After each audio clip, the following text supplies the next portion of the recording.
Let me tell you what the purpose and the intent of this morning is.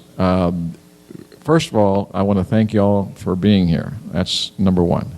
The second thing is I'm going to tell you a little bit about what has happened over the last 3 or 4 meetings by reiterating everything that we're doing. This whole idea of being here today is like we're meeting every Wednesday at 10 o'clock with the exception of whenever I have my MPO meeting, which I forgot what week it is, Charlie, but like the second week of every month. So we can have at least three meetings a month. The idea is to be here for hopefully no longer than 45 to 50 minutes to kind of give everybody, Carly, come sit up here. We're not in church. My wife, Carly, come on up. Here's what the whole idea is to kind of get the community involved in an attempt, and not an attempt, but in a successful effort to get this downtown moving and getting to where it needs to be.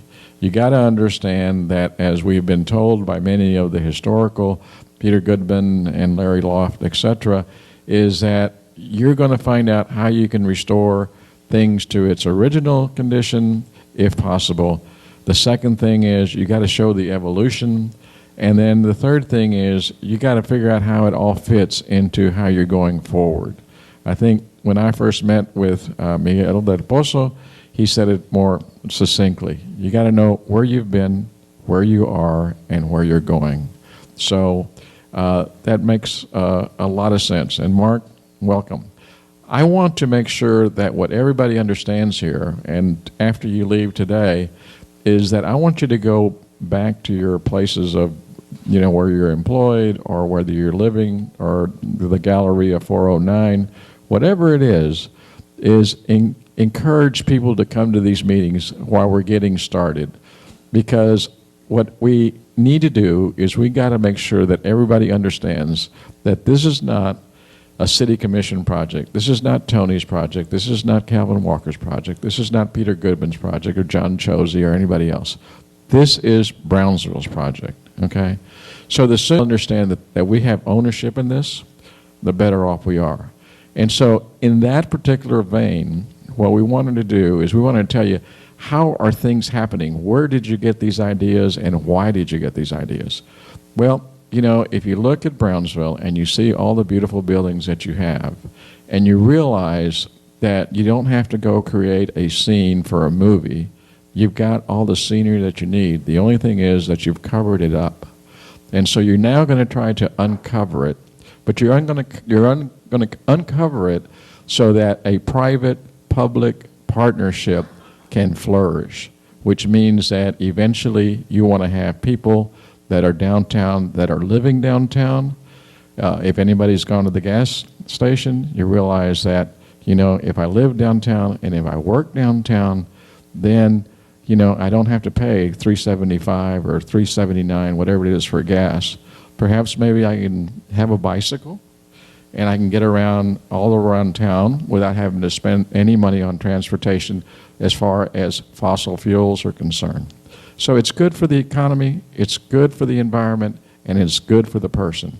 It's all of these things are win-win situations that we're trying to make sure that everybody understands. We're not trying to take advantage of any owners of any properties downtown. We're not trying to do something that will hurt you in any way. All we want is a win-win situation for the community in its totality. So if we approached it that way, then I think that we can have a successful effort, which I don't doubt for 1 minute that we're going to have. The other part of the puzzle is when I first took office, it was an idea saying, hey, who's got a successful project just like what we're envisioning? And so Rose and I visited, and she's been to San Antonio several times, and I love San Antonio as well. And I went to talk to the mayor, and I went to talk to his chief of staff. And they're the ones that gave the idea of saying, we, the city of San Antonio, it took us 20 years to get this done, but it's a much bigger city, and we didn't have all the things that you guys have. We don't have resacas we have rivers, and we have all kinds of things. And you have different organizations. Their public utilities are owned by the city just as we are. But the first thing I noticed was that the mayor and the city manager are in the same office. And so therefore, whenever something happens, the city manager and the mayor, it's a pretty close team.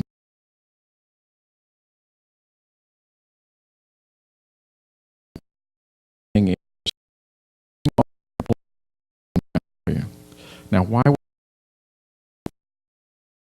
have I like to see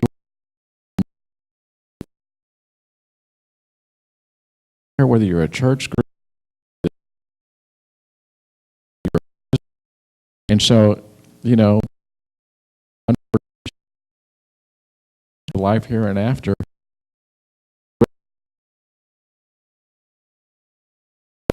he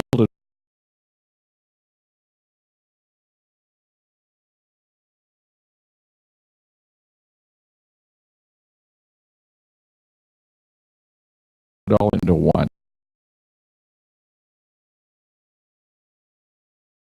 In the middle of the building. And so then I said, well, I went to Michael Bloomberg.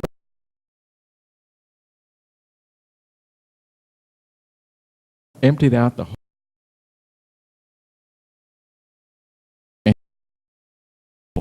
Okay? And then when we went on a media tour with the economic development, and we saw news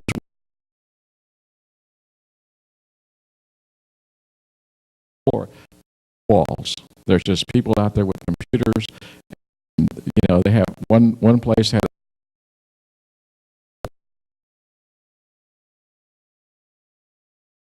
the main.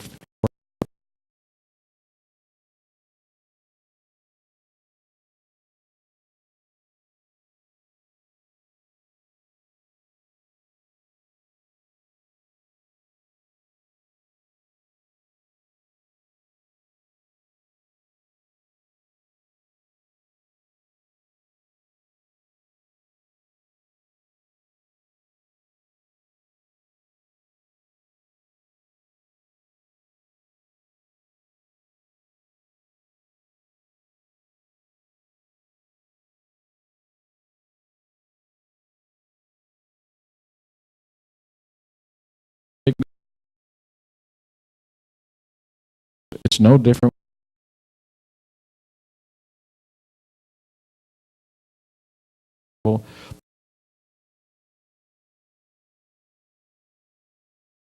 And has passion. And that's the whole idea. So, in a wonderful, fun time,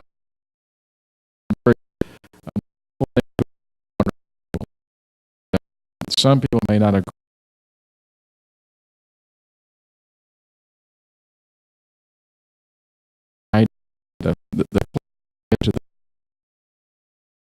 Like his bicycle to these meetings. It's of Brownsville.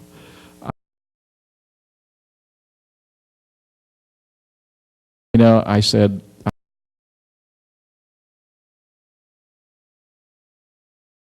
all the way to the university. What the sound? You saw people on their ice cream on the afternoon. You heard all kinds.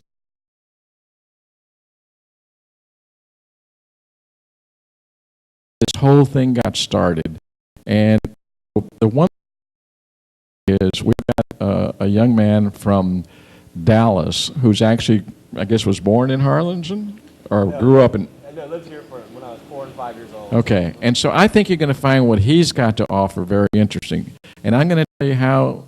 The reason we're sitting the way we're sitting is I'm telling you a little bit about the whole idea. And then I'm going to turn it over to Rose to say, hey, how did you get Jason? And then, Jason, what do you know about Brownsville? And Larry's going to tell him a little bit about Brownsville and what we're thinking. Jason's got a PowerPoint presentation, and hopefully all of this will be a solution of ideas just by talking. Good morning. Thank you again for coming today. There are a lot of different people in the audience for Jason's benefit, board members from the 4B board, the Public Utilities Board, BUS, our transportation company, the Chamber, grant writers, bankers, lawyers, professors from the business school, community members, architects, just to give you an idea of who's in our audience. I met Jason because I went to an active transportation conference in San Antonio a couple months ago. And there were many speakers, including Congressman Oberstar and others. And one of the side groups that seminars that was held was to build a better block. And that interested me because I didn't know exactly what that was. So I went in, and that's when I found Jason and his partner. And what attracted me to that was that the concept of changing your environment or your neighborhood a block as it with pretty much no money. About the concept of how you approach change when you have no money, and how do you get the community to get behind your efforts to change as opposed to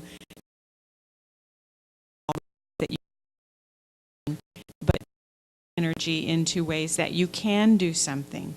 And very interesting, as he'll tell you, is that in one respect, when you have a lot of money, there's a great deal of argument about what to do with it.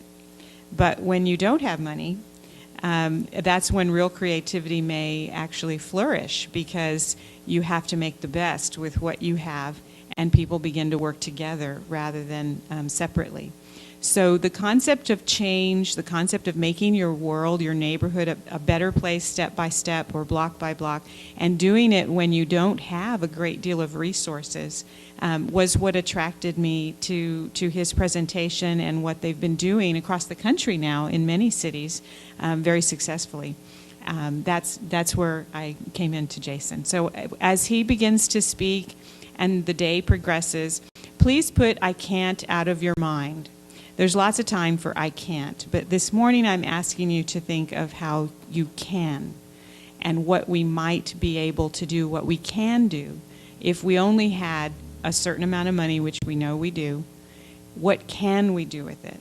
And that is where the real energy, I think, lies.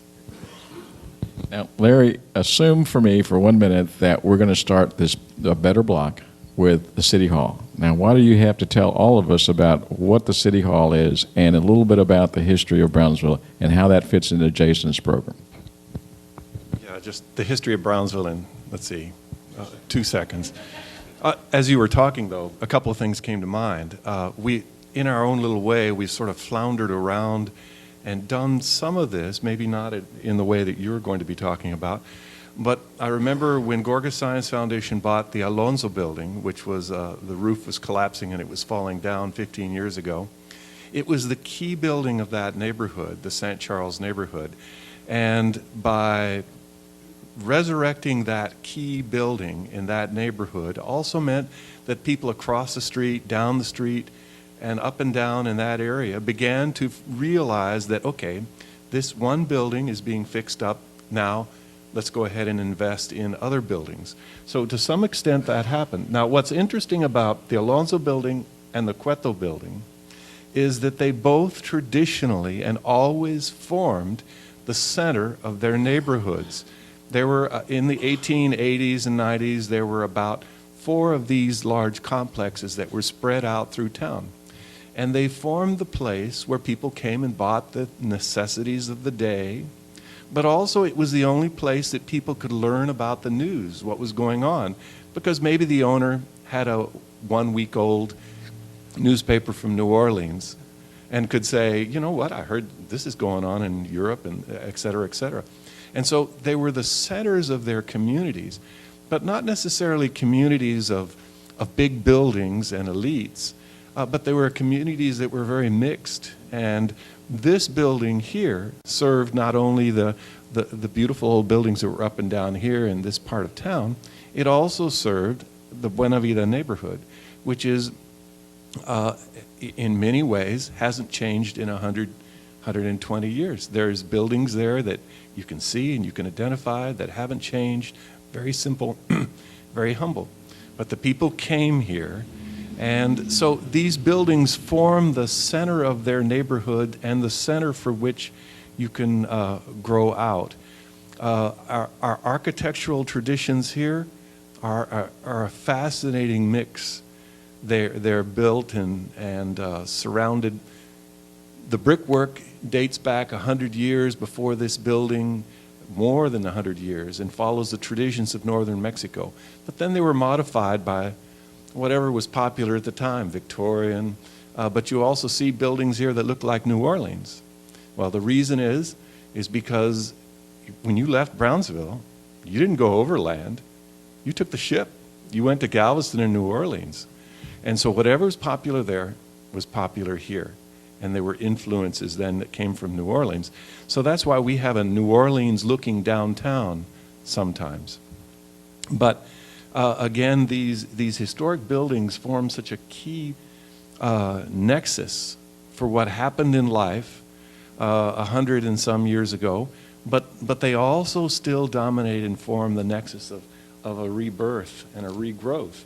And the Market Square, which we're all kind of looking forward to seeing it come back and be a market again and serve multiple uses, that's a building that just speaks about the history of Brownsville. It started as a small core building in the middle there in the late 1840s, early 50s, and then it was a large, beautiful two-story building. Survived the Civil War. The second floor was blown off in the hurricane of 1867. And then Brownsville went into the doldrums. And so it spoke about how Brownsville was for a decade or two as just a one-story building where the city offices were upstairs under the roof and the market was still downstairs. And then over the years, that building was added to. It grew organically. It grew in the early decades of the 20th century as they added on buildings in the front and they added on buildings in the back and they tied them all together till finally in 1948 the building was unified, plastered over, and you get the iconic building that you see now. And essentially, even though the city commission hasn't met there in a while, city offices are still there. And so it is the oldest municipally occupied building in the state of Texas, continually. And so, we take for granted. Everybody always takes their local history for granted. But Brownsville has some of the richest history in the nation.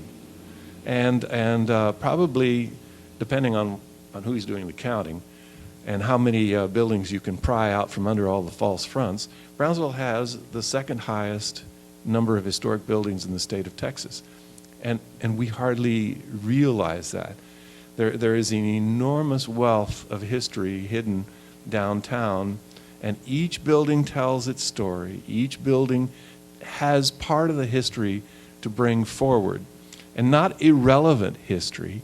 It speaks of who we were and the times we're in, and it speaks of solutions that people had at different times. For example, every single old building in this town has a cistern in the back.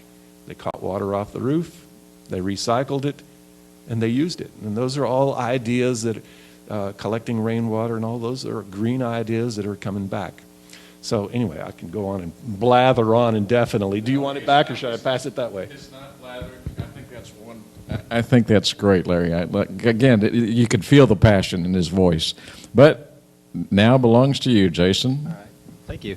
I can just say, as an outsider coming into the city and just spending minutes here, I'm a history buff myself, and I study cities like the mayor mentioned how he's gone to these cities and watched things, and I hope everyone gets a chance to do that and really look at cities that are doing innovative things and seeing how can we apply those to our city. That's really what I did in Dallas, in a little neighborhood I had called Oak Cliff. Specifically, though, the work that I developed was I had a lot of these great old buildings, like Larry mentioned, like you guys have here in our community. And many of them were boarded up and vacant. And there were all of these rules and ordinances that said, you know what, the only way we're going to get a little local type of business that we want here, like a little cafe, would be we have to have X amount of parking for this to work. And unfortunately, with these old buildings, that just didn't make as much sense. You'd have to tear down a historic structure. So I gathered some friends together, and we looked at these amazing blocks in our communities and said, well, what is our vision? I mean, where do we want to be? Like the mayor mentioned, where were we in the past? Where are we now? Where do we want to be? And we looked at this and we said, my dream block has got, it's got flower shops, it's got markets on it, it's bustling with life, it's got cafes, it's got places for kids. When I grow older, it has places that I can sit down outside and have a cup of coffee or play chess or things like that. And when we looked at that and said, well, why couldn't we create that great block that we have in our mind? And we saw, again, all these rules and these regulations that we developed over a half a century. And we said, well, why don't we create a project where we treat this like an art installation, and we just make that great block that we have in our minds. And let's see if we can do it rapidly. Now, the first problem we had, though, people said, well, the problem is we have no money. And we came back and said, there's a great man by the name of Jaime Lerner, who's the mayor of Curitiba, Brazil, and I take this quote from him, but he had said, if you want creativity, take a zero away from your budget. And if you want sustainability and creativity, take 2 zeros away. That's when you mentioned that cisterns in the back and the water. We were green 100 years ago because it was out of necessity.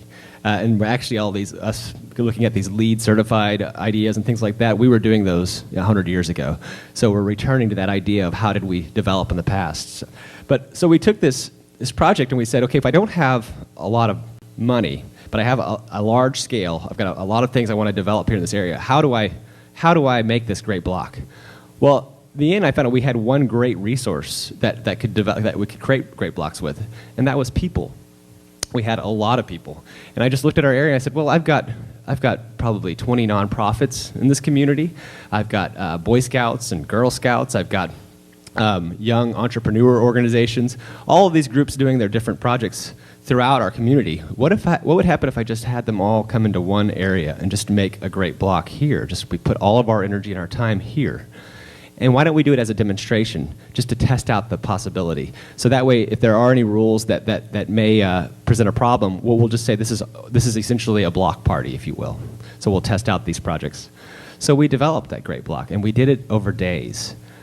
We built things by hand. We painted the shops ourselves, and then the interesting thing is we had a lot of naysayers early on in our projects, who said, we wanted these ideas to fix our neighborhoods and to maybe create a more bicycle-friendly street and pedestrian-friendly street. But a lot of folks would come out and say it's going to cause major chaos for our area. It's going to slow down traffic. It's going to hurt business.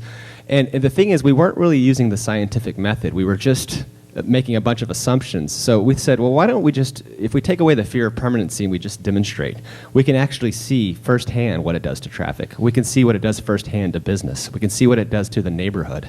And so that's what this project did for us. It gave us a chance to actually get everybody in a room together, create an amazing block. And it was amazing to see all of these assumptions that we had developed over time were completely wrong. It didn't affect traffic the way we thought it would affect it. It improved business in the area. It improved that kind of that neighborhood feel. So that was one of the key elements of the project, but even bigger than just a couple other things came out of this project. Well, after we pulled off all the stakes and we took off all the great infrastructure we put in place, we developed bike lanes and we put landscaping in and we created these businesses and we took it away after that weekend. People came back and said, we want this back. We really want these things. All these concepts of walkability and urbanism that I had been studying, most average folks didn't know. Average Joes or Janes had no idea what these were, but they knew what great places were, and they knew how great places felt, and they wanted that feeling back. So people in their community started rising up and saying, how do I get that back again? So what we had is we basically created a bunch of advocates and activists for creating neighborhood destinations again. So that's the opportunity. And then beyond that, what we found, the spaces that we were creating, and I'll show in my presentation, even after we pulled out from the project, months later, these businesses started being leased in short order, and all of our ideas got implemented on the ground because people saw a vision for the area. But even the bigger thing of all I found from this project was It had nothing really to do with the flower shops or the art galleries or the cafes we created or things like that. Really, what the strength of the project was getting the community together and fixing a problem, healing itself, and that communication and the dialogue that occurred after that project, it's gone on for years since. So that's been the key, and it's created that ownership that the mayor mentioned, that people came in and said, this is my block, and we know this does belong to us. And we just facilitated conversations between people that weren't having conversations before. I thought it was interesting you brought a property owner here earlier, and we had projects throughout our community that we wanted to fix these blocks, and in fact there was a Tulsa Better block we did, and people, when we got on the ground, they said, you know what, that one property owner over there, they're a slumlord and nobody wants to work with them, and they don't want to help, they don't want to do anything. So we went out and said, well, okay, this is just a demonstration, it's a weekend, let's just go talk to them and tell them what we're doing, and this will be a chance for us to treat this like like an open house, so that we can hopefully lease their space for them. And it's just a weekend, so it's not going to take too much, it's not going to be too burdensome.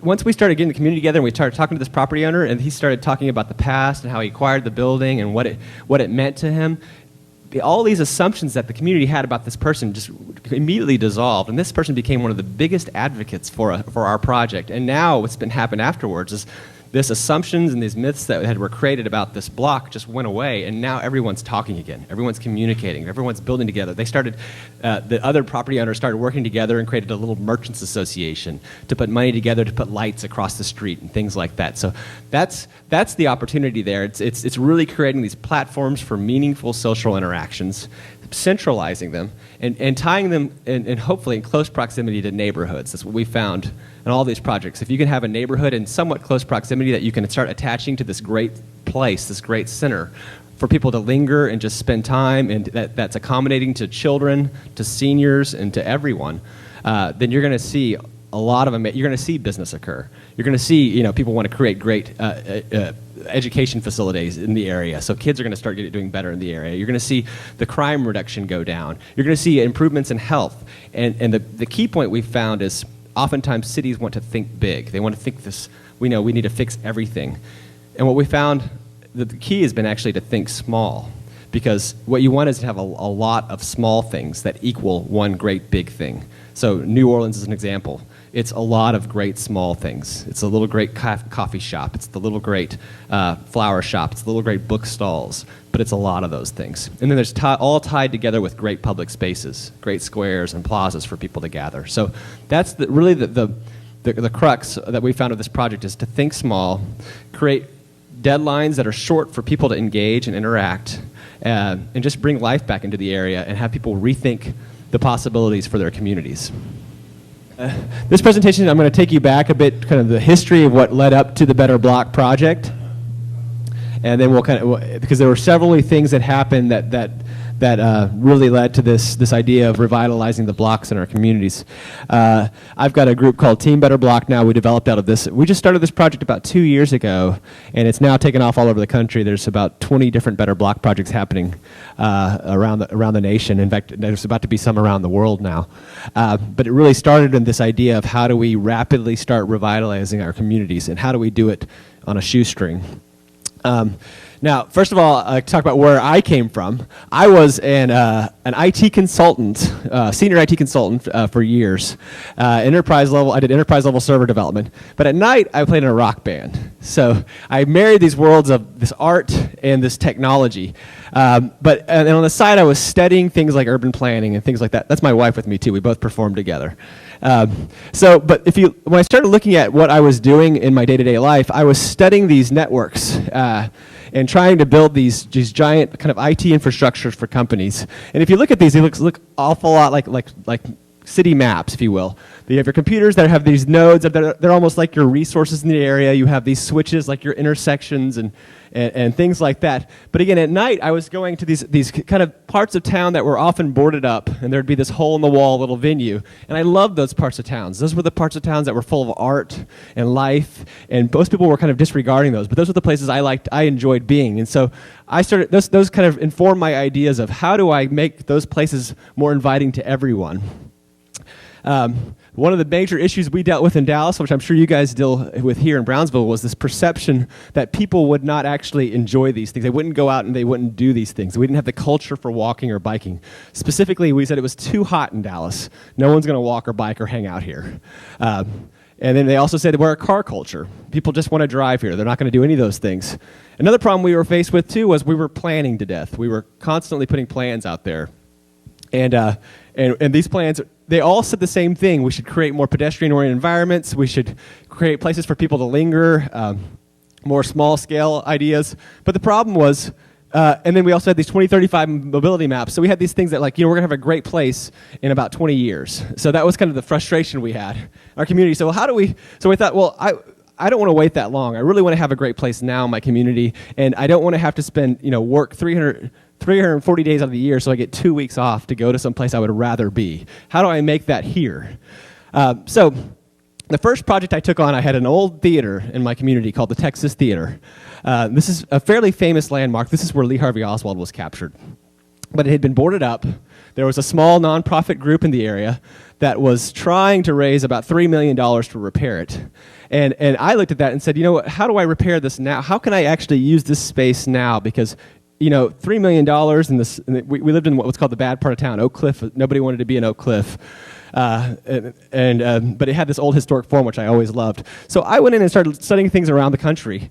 And one of the ideas I found was there was this artist named Steve Keen in New York. And again, I came from an arts world as well, so I started looking at what he would do. And he would go into like warehouses or art galleries, and then the day prior to his art shows, he'd fill up the spaces with canvases, usually just old wood. And he'd paint the day before, and the next day he would just open up the gallery space and say, just donate whatever you can and have a piece of art. So I love this idea of him rapidly creating an art gallery and doing it basically the night before. So I thought, well, can I take that same concept and apply that to my friends? I don't have one person that can do this, to create hundreds of canvases and fill them up, but I have friends that could probably, I could bring out 100 or so friends and have them paint. So we went in and we started building these easels, and we took that idea from Steve Keen. This is the inside of the lobby. It's kind of bad lighting, but again, this is kind of run down, dilapidated. Nobody wanted to come here, but we invited about 100 friends out to come paint. And minutes before we were opening the doors to this project, we thought, you know what? Maybe this was a horrible idea. We're in Oak Cliff, which is the bad part of town. It was winter. It was a movie theater that had been closed up for probably 15 years. At that point, we thought, maybe no one's going to come. We put this, we put some of this on our credit cards and things like that. But what happened when we opened the door was we had 700 people show up. And we started selling up the art pieces there right on the site. We just built them the day before. But people came back and they said, we love this. We've been waiting for somebody to fix this old gallery. We've been waiting, or this old theater. We've been waiting for people to come and do something with this. So it kind of taught me that idea of, maybe if we just apply a lot of energy with a lot of people to one space, we could probably turn things around, and we get creative with our funds. It might make these things turn around a lot faster. Now, the amazing thing with this theater is a group of guys saw what we were doing, and they've come back in. They were young guys that were film guys, and now it's actually a vital anchor for this block. They've turned it around, and they've done it, again, incrementally, and it's growing and growing, and it's been really successful in the area. So it was an example, though, for us just to show how that can turn around.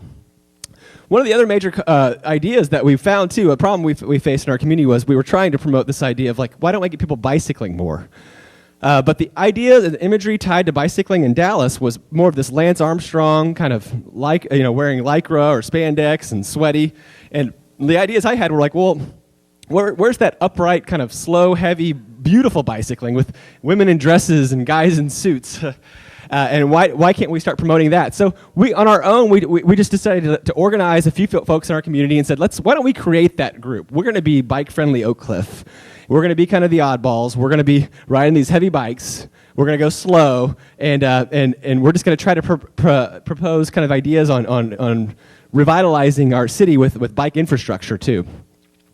We thought maybe we were crazy at the time. We thought maybe there'd be 20 people show up. We're going to do our first ride, our event in the area. We did a follow the trail of Lee Harvey Oswald because it's the only thing we had going for us historically. So at the time, So we thought maybe we'd have 20 or 30 people show up, but what happened was we had about 120 people show up to that first ride. And I tell people about this. Was funny for me because I'm at the front of this picture. You don't see me, but I've got this look of terror on my face because I'm thinking, at the time I didn't own a bicycle when we started Bike Friendly Oak Cliff. I just wanted to have a bike community. And so I was borrowing a friend's bicycle, and I'm looking back and I'm thinking all these people are following me, and I do not need to be the leader of a bicycling movement. But the reality is, I tell people afterwards, if you're passionate about something, you will be a leader. So it's important to kind of start owning that and getting comfortable with that idea. So, because a lot of us, because I was passionate about creating great places and having people do this, I've since become a very active bicyclist in our community. And what's happened too now, we're seeing this new bike culture that's occurring now in our city. This is just a city hall. We started doing these bike-in movies with kids in our area. We did this. We just finished our iBike Rosemont. We've been doing this now 3 years. And it's been successful every year. We get more and more kids bicycling in the community. We do these fun event rides. The Tweed Ride is where we dress up like we're from Mary Poppins, essentially, over the 1920s, and we get hundreds of people come out to those rides. What's been really cool, though, was since we basically told people that we were the bike community, we didn't necessarily have any more bicycles than anybody else. We just put it out there, and we advertised it, and we organized around it. It's become kind of a self-fulfilling prophecy. People have been moving to our area because they said, well, I ride bikes, so that must be the bike part of town. So we're seeing more bicycling happening. And then the people that live in the area are being more prideful about this, and we're seeing them teach their kids to ride more and going out and riding throughout our community. So it's actually, you're seeing this bicycle culture develop in really short order.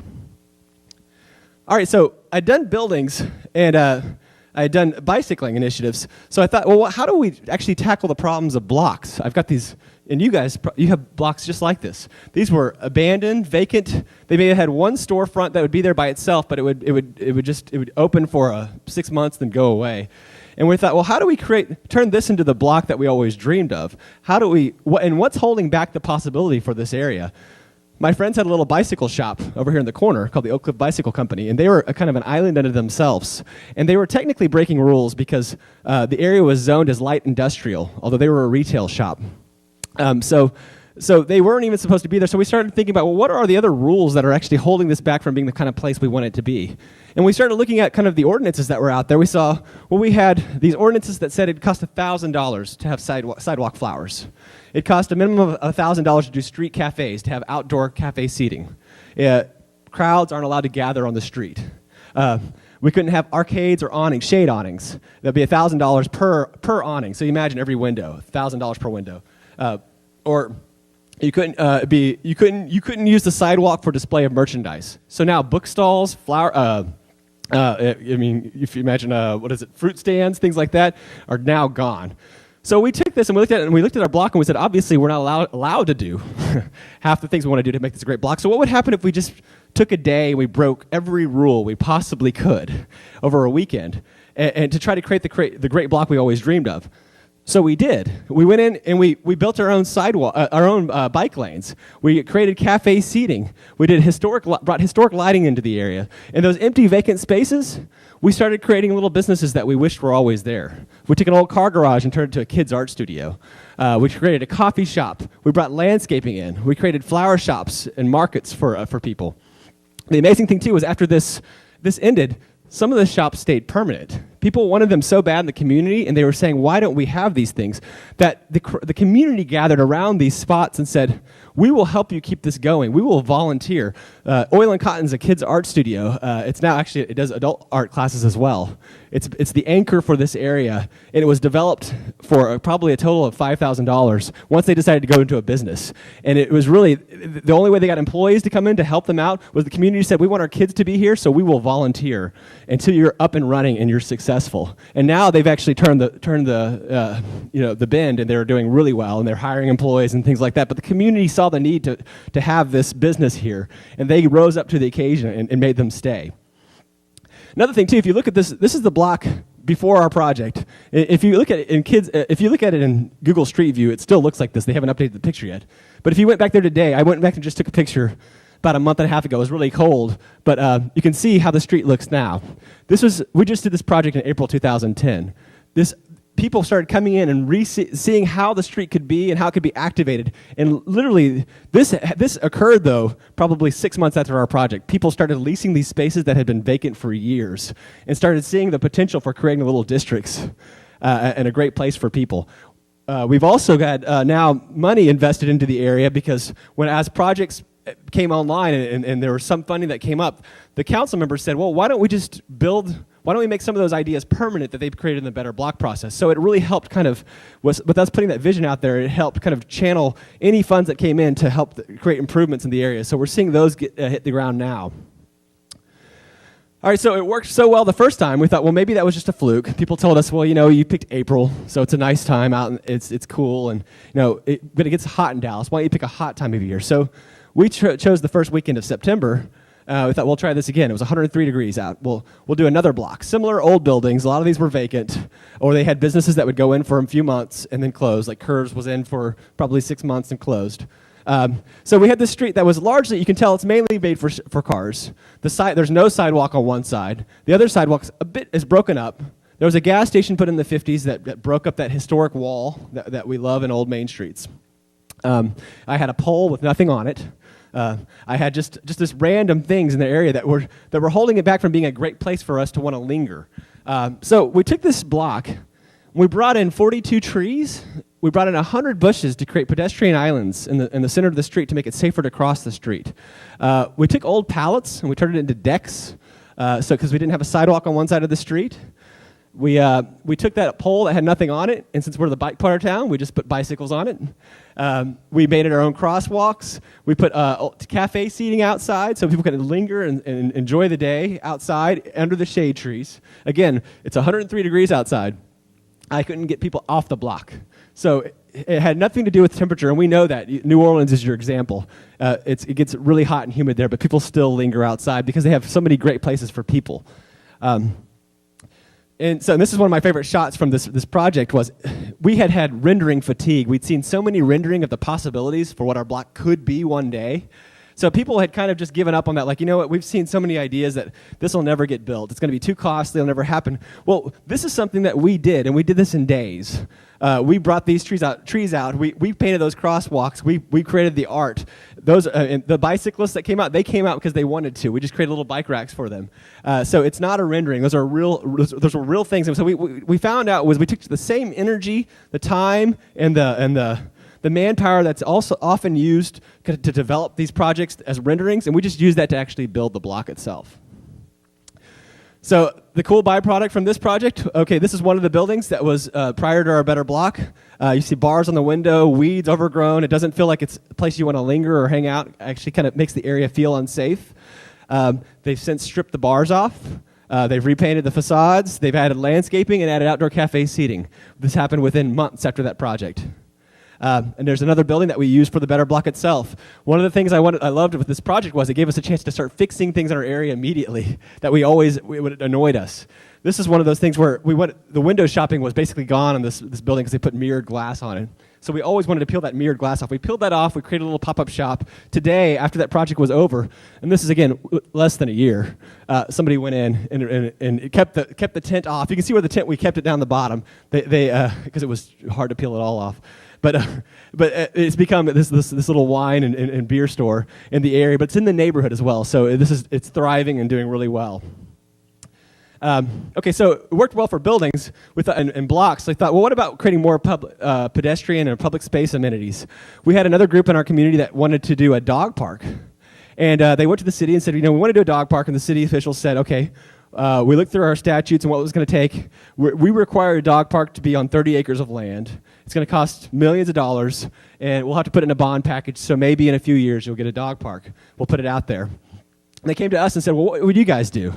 And I was standing across this field. This was a wide median in the neighborhood, and it was a dumping ground. You can see there's a no dumping sign, but people ignored that.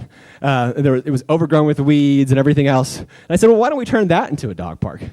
And they said, because it's in the neighborhood, we won't have to drive to it. And they said, okay, that's great. That's a good idea. So we'll get together our little board and maybe we'll do some fundraisers, and we'll bring some people together, and maybe in a few months we can put it together. And I said, well, why don't we do it next weekend? So we did.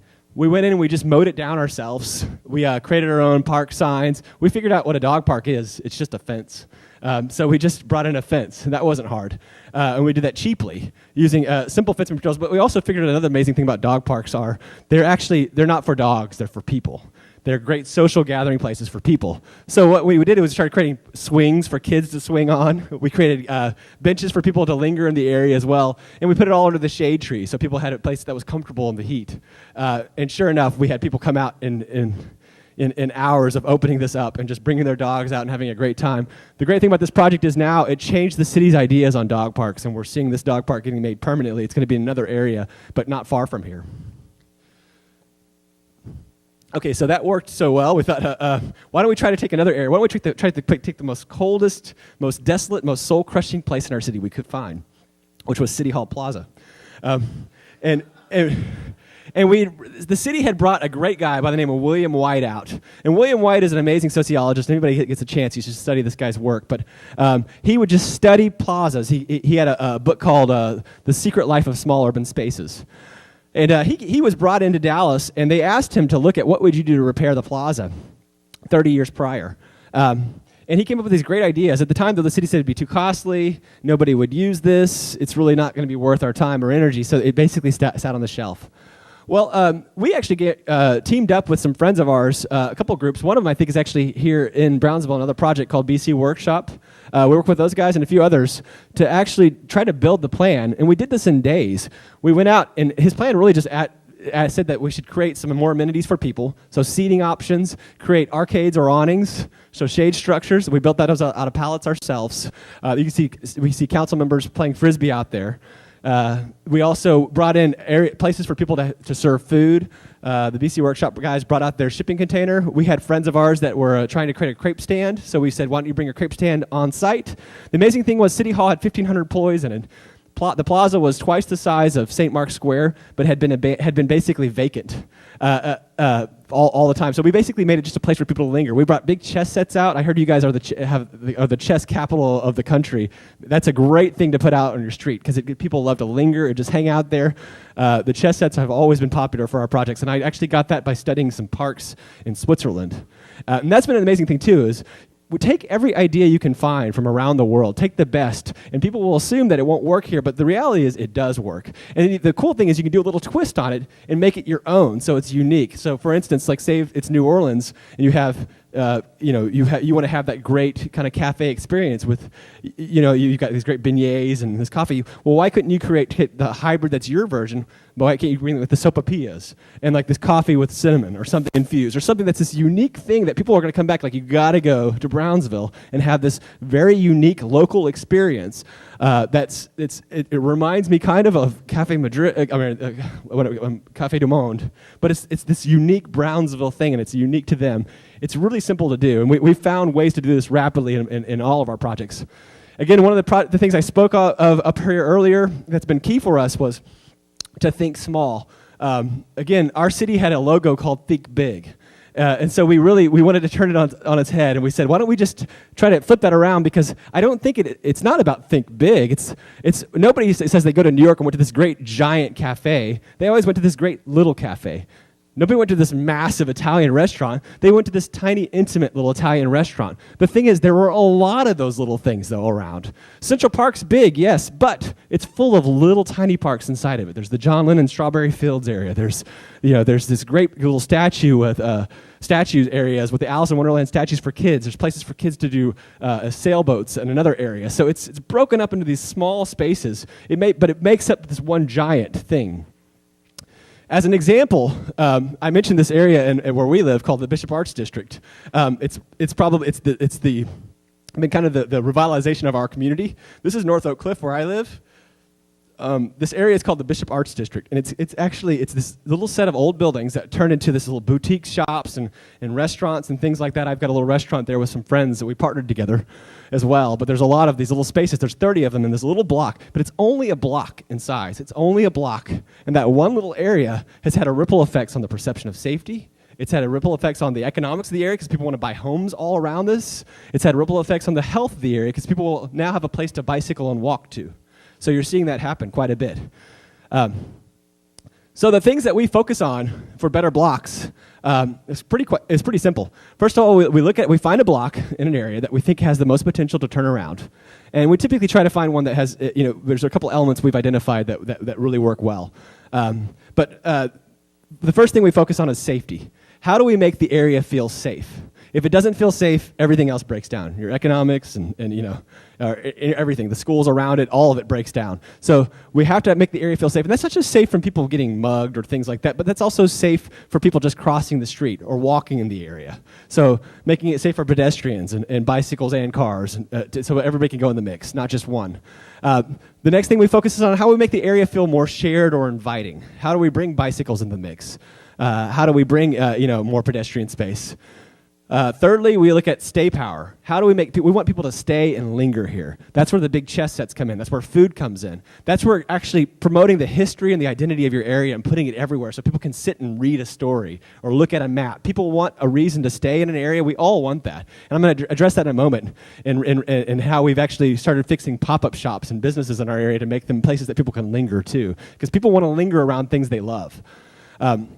And then, lastly, we say 8 and 80, and I would add dogs to this too. We've just started doing that recently, but focus on 8 and 80-year-olds. You guys are going to have Gil Peñalosa here soon, and he's a great man.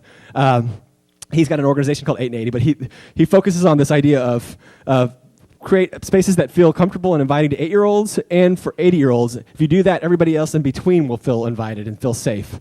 We've also added dogs to the mix, though, because we found that great cities typically have a lot of people walking dogs, and we've tried to figure out what's going on there. Dogs allow this quick social interaction that you all know. If you want to meet somebody, bring a puppy dog with you. It's the fastest way to talk to somebody. So it's that, and also people that sometimes are more averse to risk will like to have a dog around to feel safer in an area. So you create these accommodations for those as well. So that's the third thing we're starting to add to a lot of our projects. So another thing with the Better Block, what we do is we always do this. We commit to physical change in days, not years. We say, how do we take this collective power we have in this room, walk out this door, and fix an area that's right by us, like within 30 days. And we give ourselves quick deadlines, because if we don't give ourselves short deadlines and we publish it, if we don't do that, we'll talk ourselves out of it. We'll figure out all the reasons why it's going to fail and all the potential problems, and we all do this. We always think of the worst case scenarios. So this actually, when you create that short deadline, it forces us to do something rapidly. We get out of the town hall and we go onto the street. So we may have one meeting in a place like this, but then quickly after this, the next meeting is going to be in a vacant building. So people can kind of envision the space and what it could be and how we could all work together to repair it. Next big concept for us has been temp to perm. Remove the fear of permanency. A lot of the problems we have in these ideas is everyone's a fear. Everyone, again, jumps to the worst case scenario if you're going to change a street or change a building. So we do away with that by saying, this is a demonstration. We're just going to test it out. We're going to actually apply the scientific method to this project and figure out if this is true or not. We're not going to just base our ideas on assumptions or myths.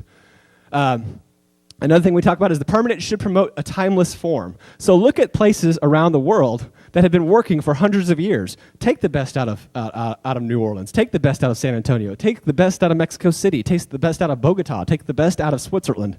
And apply that to your area. It will probably work because it's worked for hundreds of years there already. Another thing we talk about is that take away a zero. If you want creativity, this is Jaime Lerner saying, take away a zero from your budget. And again, how you do that, how do you solve problems? Because all cities have problems with two things. They don't have enough money, and the problem's too big, scale and money. But how are other cities dealing with those problems if we all face the same problems? The way they do it is they have this co-responsibility equation. So they allow more people in the mix to fix the problem together. And the amazing thing is what we found is, for the Better Block, the simple tools to revitalize a space are just paint and bollards or planters can revision a space. This is an example of Times Square in New York. And I don't know if you guys know, but this has been turned out to half the road has been cut off and turned into a pedestrian plaza space. Everybody imagined mass chaos and it was going to kill traffic and everything was going to be horrible. What happened was it actually it brought more businesses into the area, more people were able to linger. Then they brought chairs in so people could actually stay in the spaces. If there's one other thing I would add to this picture, I'd be landscaping. And one thing we found, if you want to change the perception of a street, just bring landscaping out alone. That alone changes things dramatically. This is an example of what you're seeing in New York, and we're doing this now in a few projects around other cities. We're doing these 30, 60, and 90-day demonstrations with just paint and planters to show how we create pedestrian zones. This one's from New York specifically, but again, this is just revisioning a street space, making it safer for people in the area, allowing cars in the mix as well, and bicycles, and giving it a chance to test this out. These are demonstration projects, but the thing is, if they work, they can stay, and it's just paint. A couple of things that we've also found too. So I'm an IT guy, and I can do AutoCAD, I can do SketchUp, I can do all of those programs. But the best tools I've found for modern transportation planning ever are chalk and cones. And this has been amazing for us. So we did this in San Antonio. We just had a better block there last month. And I had a property owner where they painted a bike lane in front of his shop, and he was frustrated because they took away his parking. He had a 0-lot building. And we said, well, you know what? The street is too wide. We could actually get you parking and your bike lane and create a buffered bike lane so it feels safer. And it would help your shop and bring more eyes out and all kinds of things. And he said, well, how would you do that? It would never work. What's the planning process? And so we just drew it out with chalk. Like, here's your bulb outs. Here's where the parking would go. He's like, well, how do you know it's going to work? Because everyone said it's going to kill traffic. We just grabbed cones and started dropping them in there. And then we sat back and we watched the traffic. And we did this all within a span of maybe 15 minutes. That same process for traffic modeling and studying and learning these things, it was using the scientific method. We actually got to see what the outcome was. It wasn't assumptions. It wasn't guesswork. We really saw what happened to the street. And so it removed the guesswork. We got immediate results. It's easily adjusted. If this one bulb out was too large, all I did was pick up a cone and move it. And so we got real-time traffic modeling. That same process done through AutoCAD and everything else would have probably been about $100,000. We did it for about, what does chalk cost? About 35 cents and some borrowed cones. Another idea we talked about was this take away a zero from our project, why this is important. Again, an example we give is like, we started a project where we needed benches, and this people said that we brought into the project said we need about $10,000 to do some nice benches in the area. We came back and we said, okay, well, we don't have 10,000. Maybe we can get 1,000 if we pass a hat around. And they said, okay, well, we'll have to go to IKEA, I guess, and we'll get like 20 benches. And then as the time started moving on further and we had all these other problems in the mix, we realized we don't even have 1,000. Maybe we have $100. At that point, it was like, okay, well, what are we going to do? Well, we started building things by hand. We started taking old pallets in our community that were everywhere, and we just built our own series of benches here. This was a creative solution. It was sustainable because it was local materials. It was incremental. We could try it first to see if it worked, and if it does work, we can make it permanent. If we found this is where money's a problem. If you give somebody a $10,000 bench, they're not going to appreciate it. We appreciate these $100. This $100 for these benches quite a bit more because we painted it ourselves, we built it ourselves with the community, we put it out there, and if somebody tags this with graffiti, with a $10,000 bench, nobody's going to care. But we care a lot for these benches because we built it together. That ownership got created there. And then it fosters this idea of like we're all in this together. Here's an example too of New York. If you look at what they're doing here, example, and we're doing these on other projects now too. Is this? You can see how the street looked. If you just envision this without the paint and the bollards, it's just paint and planters, and they've made pedestrian spaces. They've changed the way the traffic kind of comes through this area, but you made the area safer. So it's that simple. Another key thing we found, too, for our projects, and any of these urban planners probably knew this, but this took me a while to understand this concept. I would go to a block, and I would first start there, and I would say, okay, where can I put the bike lane? And where can I put the pedestrian space? What I found the key was not to look at the bikes or pedestrians, but look at the cars and focus on making the movement of cars so predictable that pedestrians will feel safe being around the street. So what we did was we started thinking about how to channel cars, giving them tight spaces to make little left-hand turns, not big spaces. Don't give an area where a car can go from a 6-lane road and move from the far right way over to the left hand. Make it to where it's a tight-end space where their movements are very predictable. When you do that, you start finding all this extra space left over for bike lanes and for pedestrian spaces. That makes the area more feel safe and make more sense as a pedestrian area. Another thing that you're seeing now, again, the myths we had in our community that it was too hot in Dallas and people just drove, people wouldn't ride bicycles. Now San Antonio has gone all in with their bicycle infrastructure. They're seeing mass ridership increases. Phoenix, same way. New Orleans is doing the same thing. So temperature has nothing to do with it. And in New York, you're seeing the amazing thing too. As you increase bicycles in the area, you see a reduction in casualties, which seems counterintuitive. But what happens is people are getting more used to seeing people around on bicycles in the area, so they're being more cautious. Just like we're more cautious when we drive through a grocery store parking lot because we expect to see people pulling out with a grocery cart. Kind of same concept with our streets. Another big concept is to look at our areas as, are they thoroughfares or are they destinations? That's really what we did with the block project. We said, first of all, great places, and I got this from PPS in New York, great places have poor auto traffic flow. And think about that. Any great place around the world that you love, it's not probably a great place to drive around. Also, it's hard to find parking in great spaces. So we have to kind of get used to this idea of we're probably going to have to retract a little bit of parking as well over time. You do that incrementally, though. You just don't take it all away. But maybe you start charging for it and you slowly peel it away. Everyone assumes, the reason people aren't coming here is because we don't have enough parking. That's really not the case. If you focus on making a place look like this, people will figure out a way to get there because it's a great destination. Also, this idea of incremental development, as opposed to trying to come up with that big idea that's going to fix everything. This is the Katy Trail in Dallas. We were told in Dallas that we could never have a pedestrian plaza. We don't have the density, and everyone drives. So we had this great little train track that was running through as a spine through the north part of town.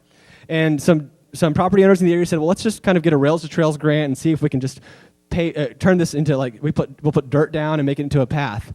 Well, that first step, after a year, it became so popular, they said, okay, we'll create a Friends of group, we'll raise some more money, we'll pave it. So they paved it. More people came to the area, they loved it even more, so they said, let's make it feel safer, we'll bring lighting in. So they added lighting. And then within a couple of years, we had started seeing apartments come in and say, well, this is obviously an amenity to the area, so now we have these apartments called the Villas of Katy Trail and things like that start developing. So density is getting created around this. And now the latest iteration of this trail, what's happened is businesses are coming to the trail and reorienting their doors away from the street and facing them on the trail itself. It's becoming a pedestrian plaza. It's been maybe 10 years. We've created a pedestrian plaza with density surrounding it just by incrementing up slowly and creating this great space. It's the same idea for our block projects. Just increment it up and start making it a better place in days. Another example of how we had to fix, we had the city of Dallas came to us after we did two of these. We started the project as kind of these guerrilla art installations. The city of Dallas realized this was actually doing a great job at getting public engaged in our projects. Again, we started. City oftentimes wanted to have all these things happen, but they'd have a few naysayers come out and say it'll never work and doom and gloom. The better block process we found, though, actually got people it required people to actually walk out the door and use their hands and work with us. So the naysayers, we found, didn't really want to build anything or paint anything. They just really wanted to have a platform for everyone to see them saying, I'm opposed to this. So we came back and said, we're going to be back here in 30 days. You can be opposed to it all you want. We're going to give you your slice, and you create the kind of block you wanted right here. They never showed up. All those quiet people that always wanted this stuff in the community, they all started showing up and started realizing, wow, there's more of us than we realized, and we're all trying to create a greater place together. The city, though, this was our toughest challenge. They gave us 8 blocks to work with, and I would never recommend doing 8 blocks again after this project. But we thought, how are we going to fix 8 blocks on a shoestring budget with our community? This is a part of downtown as well that had no bones, and I didn't have any of the great bones you guys have here. Or they had some apartments that had been built recently, but they had no retail edging the street or anything. So we opened it up and we created a challenge with the universities in the area and other people, architects. And we did a 72-hour challenge. How do we build a better boulevard? And one of the things that we did, since we didn't have the edges of the street to work with, we thought, well, why don't we take one of the concepts that we see around the world we saw in Spain called Las Ramblas and put a market right in the middle of the street, because that's the biggest asset we have is the street. Again, we started off, and the fire marshals and the police said it's going to be chaos. It'll never work. You can't do that. Cars are going to just plow through these people. And we thought, well, nobody does that. If there's a couch falls in the street, nobody just starts plowing into it. Everyone slows down, and we go around it. So that doesn't seem to be the case. So we put a market right in the middle of the street. It took a lot of finagling. At first, again, we were told it will never work. We were told it would take 100 cones on either side, orange cones leading up to the project. We had to have 8 police officers to direct traffic. What happened though, when we did the project, we ended up using, I think, 3 cones, and the police officers stayed in the car because they didn't want to sit outside too much because they weren't needed. Cars adjusted fine. The amazing thing is we put this market right in the middle of the street. It did so well. The market guys said, we do markets all over all over the region, but this is the first time that people actually see us, like because we're right in the middle of the street, and everybody wants to be in a place where people are, where there's a lot of people gathering. So we find ways, again, to even if there's no parking, they found ways to park and to be part of this market and take part. So this was a great example of how we can actually revitalize spaces when you don't even have the bones on the edges to work with. And I'll give another example too, because we've gone to the suburbs and done the same thing. Another key thing we've done, too, is that identity. This part of town was considered the gateway to the arts district, and the people didn't want to be known as a gateway to anywhere. They wanted to be the place. So we said, well, what do you guys want to be? And they said, well, we're on the east side of town. We have a West End in Dallas. Why don't we be the East End? So we worked with some artists that were that lived in the area. Again, it's key for us. They created the identity. It wasn't us coming up with it. And we do that. In fact, we're working in Wichita right now, and we had the group that said, let's create an identity for your block. You need to name this space. And they said, well, what do you guys want to name it? We're like, well, the last thing, you don't want the outsider naming your community. It's got to be your name. It's got to be something you guys decide on and your identity. So we worked with them and had facilitated that process so they could help put their identity out in the street. Again, we took away a zero from our budget, so we used old fences to redo bus stops. And we worked with the community and said, well, how do you get people to linger at the bus stop and hang out, make it a place that's inviting? They started putting books out there and made it into a library as well. So, you go and take a book, and then you bring another book. If you want, just bring your old book to the book stop. The way we created shade awnings, because this was in the middle of July or June, was we bought old PVC, and we put buckets with concrete, and we put old billboard tarp, and we created these shade structures in the middle of the street. We took old fences here and created benches and outdoor awnings as well. We had this one architects group said, how do we create it? Again, this is just an incremental approach. This was temporary. How do we make this a place for people that people want to linger? They said, well, we need to bring umbrellas out to the area. We need a budget for umbrellas. Can you give us $1,000 for umbrellas?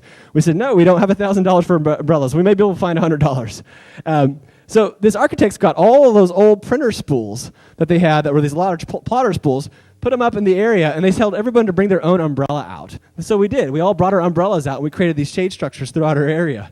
It made it a pedestrian space. We didn't have electricity either, so we had to get creative. Well, how do we do this without electricity? Well, we started turning bicycles, and we made it a smoothie shop with bicycles.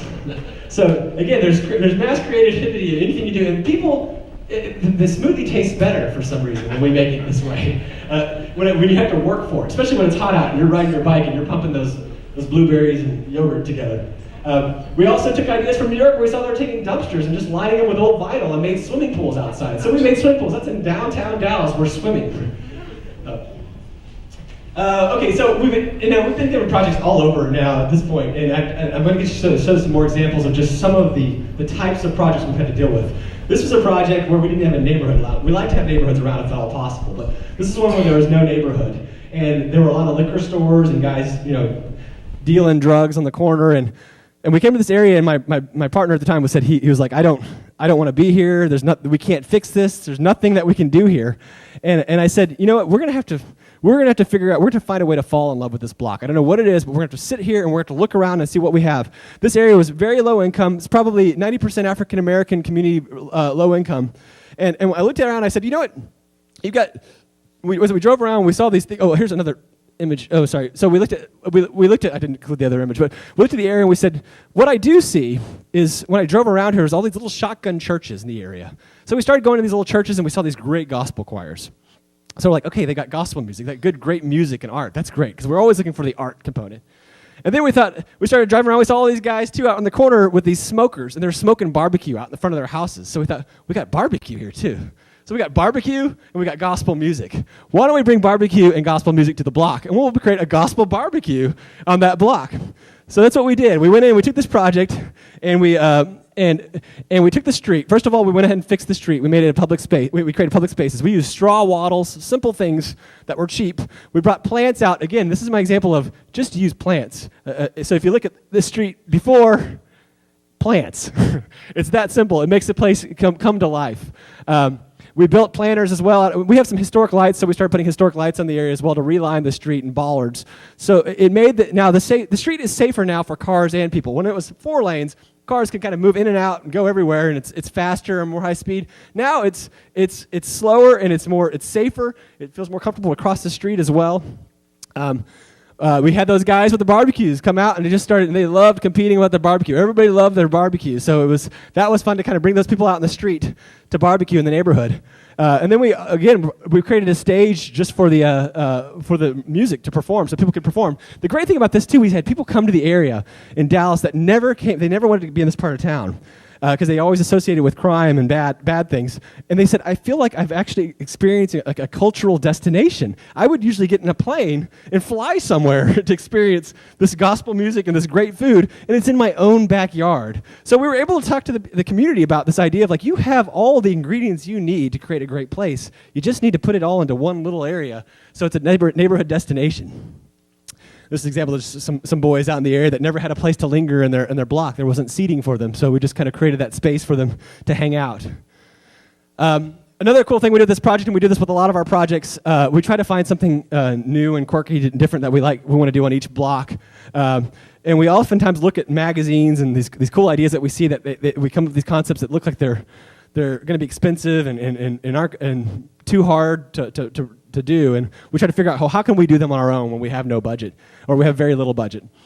This was an example. We had this parkway here, and we had a parking lot, and we thought, well, why don't we create a rain garden? We've been reading about rain gardens and bioswales. That would be kind of cool. Again, and this is the idea of, too, where the internet is becoming amazing and how it's allowing people to study other places and rapidly come up with these ideas and to put some things on the ground that they're studying in other areas.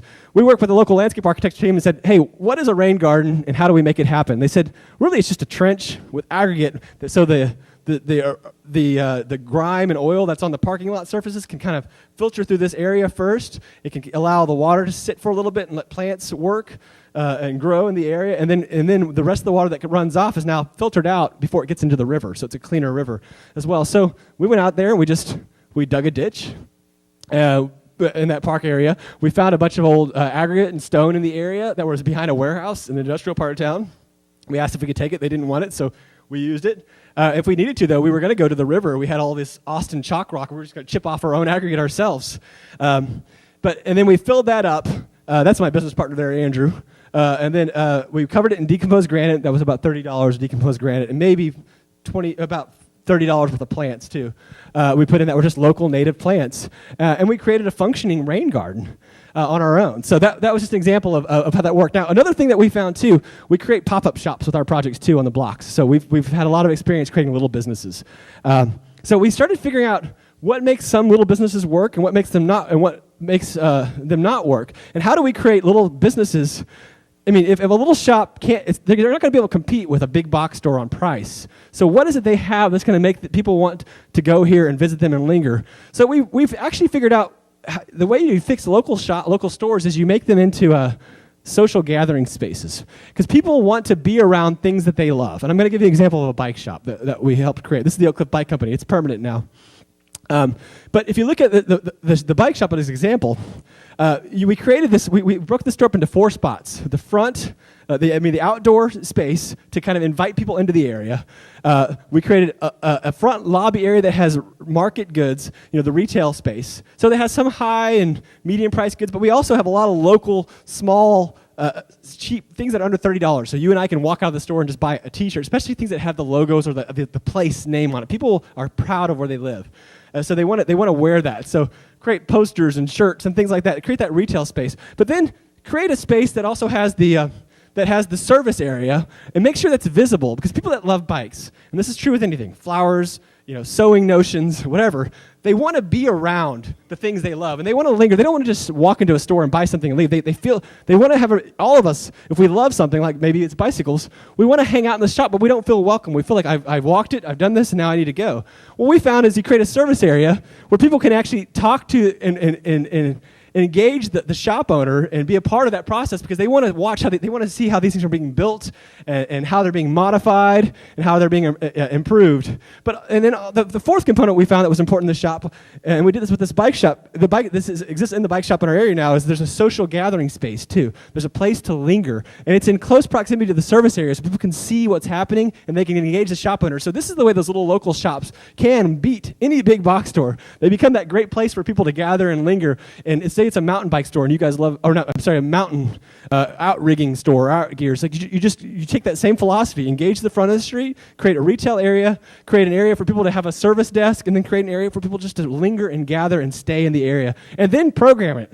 Put a bunch of events in the area. That's what we did with our bike events. We did bike to schools and things like that actually helped the business. So here's other examples, too, of some other projects we've done. We've done bridges. We had a 4-lane bridge in South Dallas. The city of Dallas came to us and said, well, how would you make this a pedestrian space? They were going to put bike lanes just on either side. And we said, well, I would actually probably cut this bridge in half because it was over capacity. So why don't we just move the cars on one side of the barrier, take away a zero. Let's not have to paint a mile span. And then on the other side, since now we have a barrier, we can just create a pedestrian spaces. And we can just use tape. We can use duct tape that's yellow to create the bike lanes. We can use local furniture spaces in the area to furnish the area and just create a pedestrian zone. What happened on this project was great too. We brought these chess sets out. Again, we always find games for kids or seniors or anyone to kind of linger in the area. You see a little boy there that can finally actually look at the river. Before he had to drive over it, now he can actually appreciate the space. We had a guy that had always ridden his horse across this bridge, and so he loved this idea. So he went and was signing a form there. It's kind of hazy, but trying to make the idea permanent. So there's that project. Now, we've also done suburban areas, though, too. This is a traditional suburban street that we were asked to come and do something with. And there is one building that kind of edges the street, but the door doesn't face there. The door's in the back. So this is your traditional suburban area. And we looked at this and thought, well, how do we create a great place for people here? So we took the same idea as the bridge, and we cut the road in half. We put a market in the middle of the street, and we just told the community, let's hold a giant garage sale. Let's put it in the street, and then we'll add some new market ideas, too, some new retailers in the space. And what happened was, again, cars could not miss this market, so everybody's they figure out where to park. There's no parking, but they figure out a way. They obviously parked in the bank parking, but they'll find a way to get there because they want to be in that cool place. And then also that opportunity where they park, you have more retail opportunities all along that route to engage as well. Again, they were told they didn't have a bike community. Apparently, they did have a bike community. There was a lot more bicyclists than there's just this that came out to the area that finally felt they had a space that was welcoming and inviting to them. And then I'm going to kind of end this on our San Antonio project. I'm not going to show the buildings as much. This was another example where I had a park in our area. And we just noticed this park as an aside. And we're looking at, again, we try to come up with a new idea for all of our projects that just keeps it exciting for us as well. We saw this park that just had sidewalks and trees, but had nothing for children, nothing for people to linger in the space. So I found these old tires sitting out in the area. I said, well, why don't we just fill the park with tire swings? And so we did. We found all these tires. We painted them all, filled it up, and within minutes, children started coming out of nowhere and started flocking to this park. The amazing thing is we had people that were working on the Better Block project with us, and they said, we didn't know there were any kids in this area. Nobody ever uses that park. And all of a sudden, the park made sense. I think we spent $30 on rope. That's about it. The tires were all free because they were everywhere. We had spray paint cans, too, so we painted them and made them like giant lifesavers. So now this Better Block stuff has been happening all over the country. We treat it like an open source project. So we educate people if they want to do their own, and some cities bring us in to actually to manage them as well. But our goal is to show like what we've learned on this process and we want this to happen. We want this to spread because it's been amazing. The one in New York, Billy Joel worked on that project. He brought in there was an old vacant Ford dealership. He brought his old motorcycles out and treated it like a museum. And now it's a permanent museum that Billy Joel owns in Oyster Bay, and it's become the anchor for that block. So that's another example where you're seeing these things become permanent around the country. We're working again in Wichita next weekend after next. We're going to be there for that project, and we're going back to San Antonio, and we're doing a project. We're actually going to do one in front of the Alamo. So that's probably the biggest one that we're trying to get our heads around. Like, how do you make? Because that's an example of where I think a lot of people say, like, well, that's already a great place. But those cities are also looking at how do we make it better? So that's the key. That's what the idea of the Better Block is. How do we keep making this better and more inviting for people? The next stage we're looking at now, too, is we're creating applications, or we're working with cities on existing open source technology. That's free software. If you think about Google or a lot of that software that you see that's out there that's doing really well right now, it's based on this open source platform. There's open 311s and things like that. So people can say, hey, we need a pothole here, or we need a bike rack here, or we need a great flower shop here. And then once people can pin those areas, if we see there's 20 people that want these, and we use social social media with us so we can say, how can we crowdfund getting those things off the ground? How can we all together, if I got 20 people here, why don't we all throw $10 and we just bought a bike rack? Or can we do the same thing with a flower shop? And we can, and we're doing this now regularly on these projects. So we're really trying to use technology to facilitate collaboration. And I talked to the mayor about this earlier, about this idea of government now is going to transform, I think, into a role of facilitating collaboration for people. We had an example of a 311 project where somebody said they had a pothole in their area. They wanted it fixed immediately. The city couldn't get out there quickly. Somebody else saw the need online and said, well, I've got a bag of Quikrete in my garage. I can go fill it for you right now. Fill the pothole. Problem solved. So it became a collaborative issue to fix a problem in the community that had been sitting out there for a while. So we're also trying to get involved with standardizations too, since a lot of these cities have the same issue. Last thing I found when we talk about our projects, again, we had a code book from 1941. A lot of those ideas, they had been in place for 60 years, telling us that we couldn't do the things we wanted to do. So we found it's key in order to turn around places to kind of challenge the rules. And if you do it in a demonstration form, just temporarily, it's a great way to just test an idea. So don't be afraid to do that. It's easier and more profitable to do the wrong thing, we've also found too. It's a lot easier just to draw a picture of a great place. It takes a little bit more energy and work to assemble people and actually fix it on the ground. So, and the last thing I tell people, and this sounds crazy, but don't be afraid to get fired over principle. Like if you're going to put these ideas out there, stick to this thing and say, we need to have great places for people. A lot of people are just saying, well, you know, we found this in a lot of city interactions, like, well, this one developer doesn't want this to happen. They're afraid it's going to hurt this project. So we come in and we'll say, you know, we're not even going to work on it. Then you can why don't you hire this firm and have them do this bad project for you, because I know what works now, or I know what could make it better, and let's demonstrate it and test this idea. The time, again, is always right to do what is right. So let's go out there and do the right thing now. And that's it for me, guys. Thank you. So I think you can understand why I really fell in love with this concept and listening to it. It's full of energy, full of possibility, full of creativity on a shoestring budget that can lead to something permanent once you gather the enthusiasm and energy of the community. But lest you think that there is no funding behind it, Jason, give 2 seconds about the Tiger Grant for Dallas. Oh, okay. Yeah, and so another project I didn't highlight on here, but it's on my TED Talk. If you ever get a chance to see our website, betterblock.org, you can click on it and see. But we had a project in our area that was, I started after the Texas Theater. I looked at the community and said, well, obviously our community used to have a streetcar in it, and a lot of the great old buildings that were in the area required that streetcar in order for them to be successful. For example, the Texas Theater had 600 seats in it. It had 35 parking spaces in the back. So it was made for a streetcar. So I assembled a group, and I created an organization called the Oak Cliff Transit Authority. I built a website. It was just me in the beginning. I was the Oak Cliff Transit Authority. I wanted to make it sound official. The newspaper picked up that story within a week, and then people started seeing, and we created Facebook and Twitter feeds so people could get engaged with the process and communicate with us. We formed a legitimate board in short order. As we brought in engineers and streetcar activists and advocates, we went after a few grants. And the city of Dallas at the time said, you know what, that's great. You guys go after your grant. Good luck with that. You know, we'll see if that ever gets off the ground. Because again, we were considered the bad part of town. But we were trying to show, hey, these streetcars can actually connect, especially low-income neighborhoods that could use great public transit with downtown centers. We filed for a grant called the Tiger Grant in 2009. In 2010, we won the grant. And we're bringing the streetcar back to Dallas after a half a century of being gone. And really all I did was create a website. So... we got about $23 million. I think I spent $5,000 in the project total. So there you have it. Yeah, Any but questions? I think I'm going to open it up for questions, and I realize that I probably have gone longer than I generally go on these meetings, but this fellow is worth it because he brings a passion and he brings ideas that are going to make things happen in short order if we decide that that's what we want to do. And I would encourage everybody to think about what he's just said for the last hour and a little bit and say, this is really where I want to be. I know that Rose and I are totally convinced that this is where we need to go. So now it's our desire and love for all of you to join us. Today, you know, I basically told Sandra, I said, we're going to, and I know Patrick, Sampai, a lot of the folks here I know had very limited time.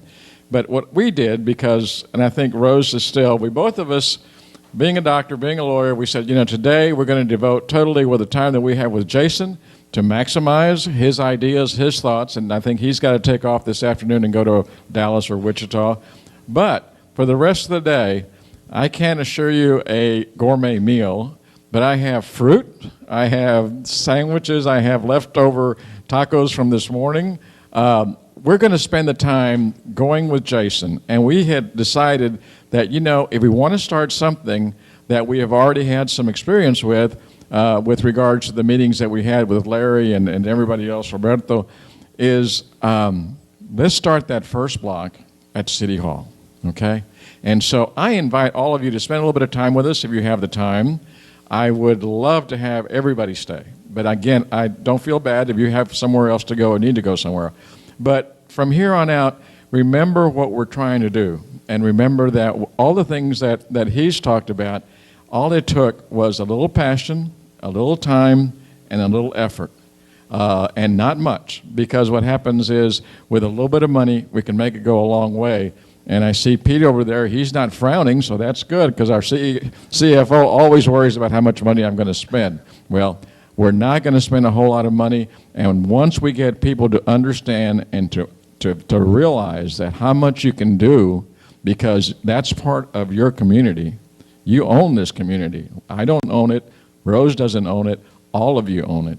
So I'll go ahead and open it up for any questions. I think the traffic man. Thank you.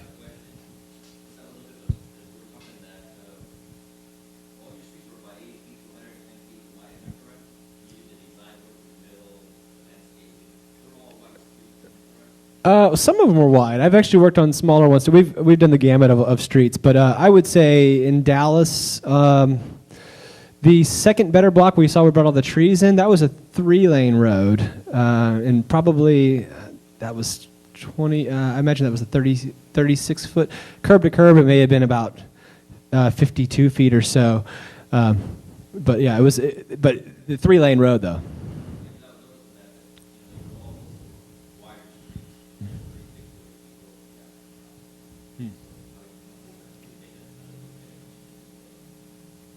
Sure.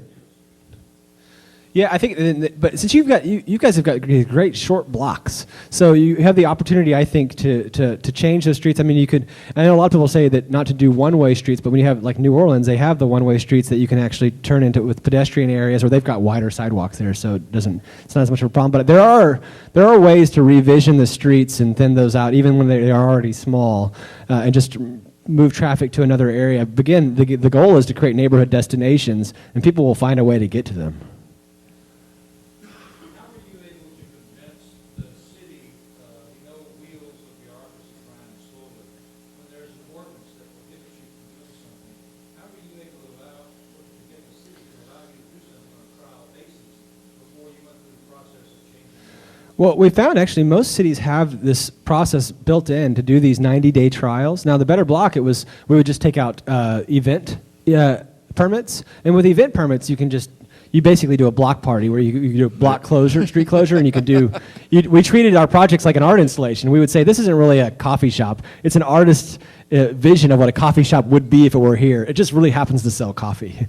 So it was that kind of idea of like, let's treat this like over a weekend and try to create. And it was key for us to do that. Again, we had that fear of permanency and this idea of everything's going to break down. So we had to get something on the street so people could see what we're talking about. But again, if you look at the New York projects, like the Times Square Plaza, they actually have a 180-day process. That was a 180-day demonstration. It was so successful, though, that they made it permanent. And they're doing plazas now throughout New York City. Same process. San Francisco's doing the same thing. And I think most cities have this built in your transportation engineer may be able to tell definitively. That's how a lot of the one-way streets got created in big cities, was they were done as trials first, 60 years ago. And then if they were successful, they stayed. So we got Peter Goodman here, who does all the events. So there we go, Peter.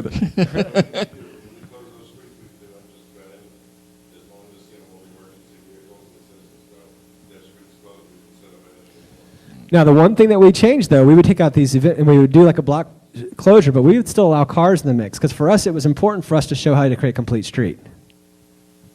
I can't put 2,000 people on a 300-foot street and be Yeah, But I think what we're talking about is block by block is starting with the downtown where Yeah. we're eliminating, we're doing pedestrian walks regardless eventually, right around the city hall. So, as we go along, I think it's a progressive thing. It's an evolution, and we'll try to figure out how we incorporate some of these other things. Sure. I think the most important thing, Calvin, is if we have an impetus with not only myself but most of the city commission is really enjoying what we're doing, and I think the people that are here, that's a showing of some affirmation of where we'd like to go, and so.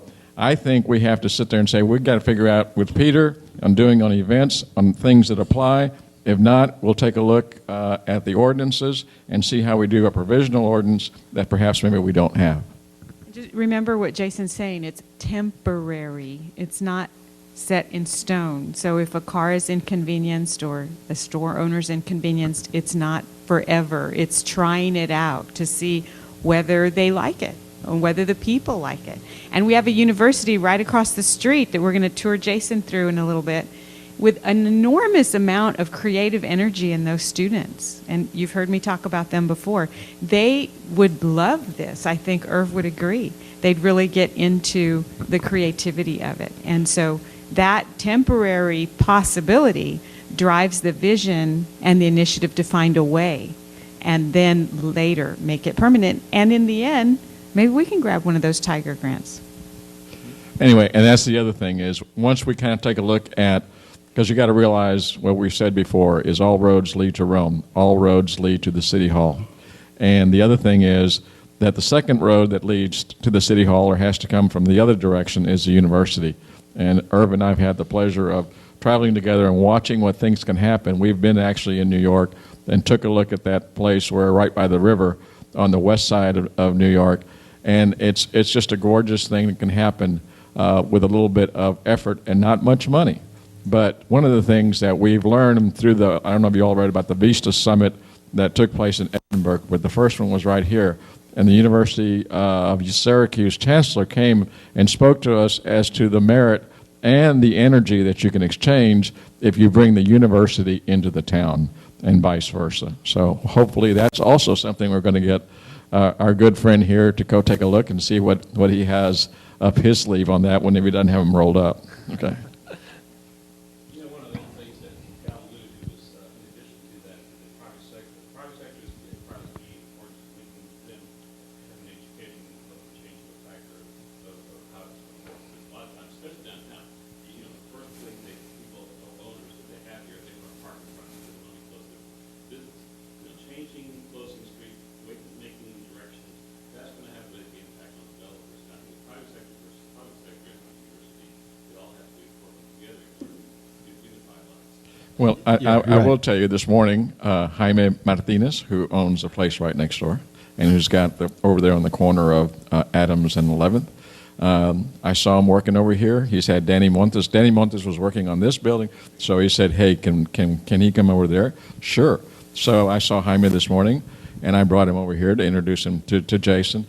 Bring him into the fold. That's the whole idea, is I know what the operative word that I heard this morning was soul crunching, and I feel that for a lot of you, and I feel that for myself, is that City Hall can be soul crunching in many different respects because but I tell you what, if you guys all get behind the effort, it's amazing what you guys can do. I mean, for some of you who were involved in the toll road, we had a lot of different pressure from a lot of different corners, and whether you agree with it or not, when you hear about, trails for rails, a great idea that's low-hanging fruit, and if people see that and we turn it around pretty quick, I think you guys are going to be amazed how wonderful things can be.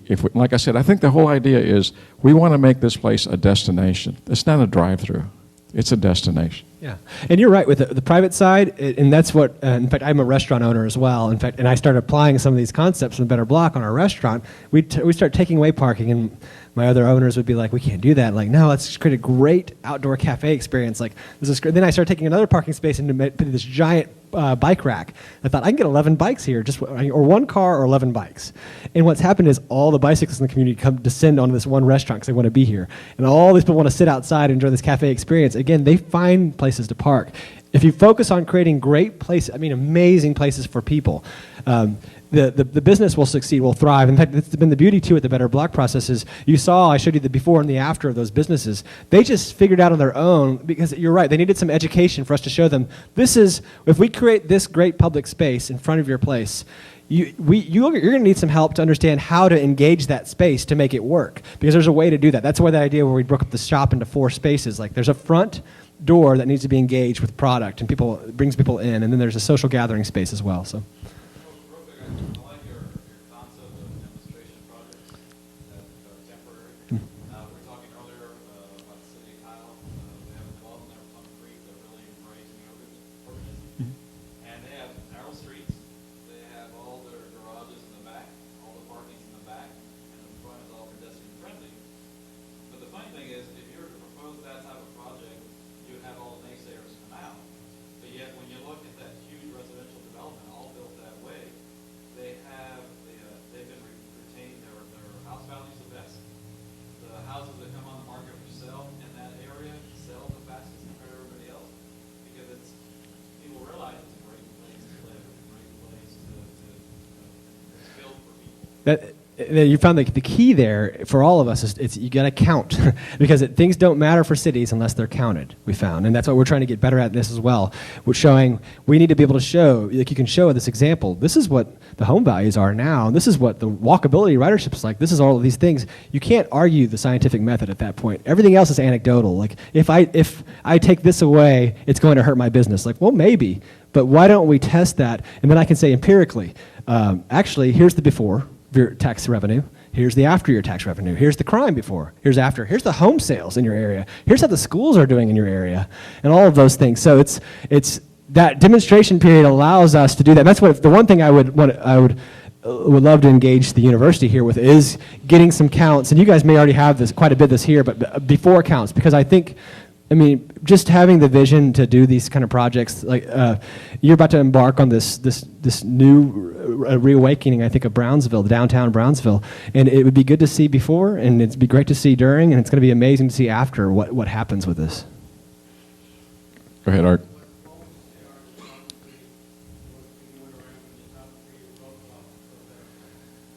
Roadblocks?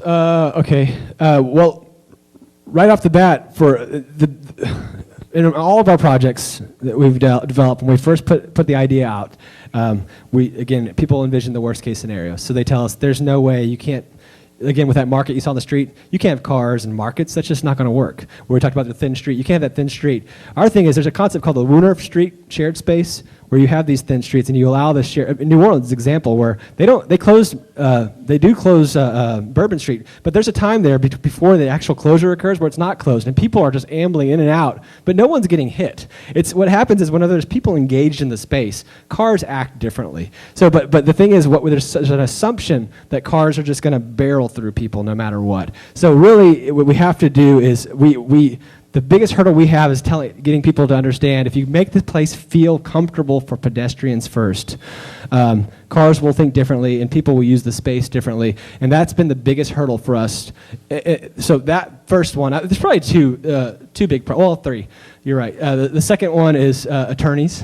Again, we walk into the situation and we envision all these areas, and no offense, but they often, but you're obviously a visionary in this sense, but a lot of times they envision the worst case scenario and they say we're in a heavily litigious society and something's going to happen and that's been so what we do is we'll take out insurances, event insurances and things like that, and we'll cover property owners as additional insured as well, so that way they feel that there's some safety net there, because there's that assumption of the worst case scenario that happens. Third, problem we've faced is oftentimes cities will ask us to go places that they want that aren't necessarily the best place to start. Now, where you're talking about, the City Hall is a great place to start. But again, that Gospel Barbecue area, there wasn't, I like to have a neighborhood in somewhat walkable proximity to it. Like you have this great old neighborhood that's kind of sprinkled through your downtown that could really be engaged and energized by having a destination like this and working and feeding off and giving them great public spaces to create their markets and things like that in the area. That project was an area where it was an island unto itself. It was a retail corridor that was kind of liquor stores and things like that, and there weren't neighborhoods to engage with the space. So we had to figure out a way to get people to come to an area that they would naturally not want to linger in at all, even if there was great pedestrian amenities there. So those are probably the top three.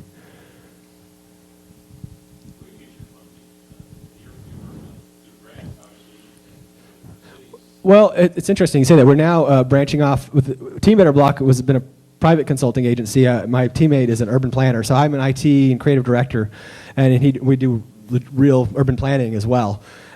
We have started breaking off betterblock.org into a nonprofit, so we're in that process right now, working with the foundation in our community, and that's where we're trying to give people. We're trying to develop more educational ideas and more like software and tools that people could use freely as well, so they can do their own analytics, their own before and after on crime and traffic and health and things like that.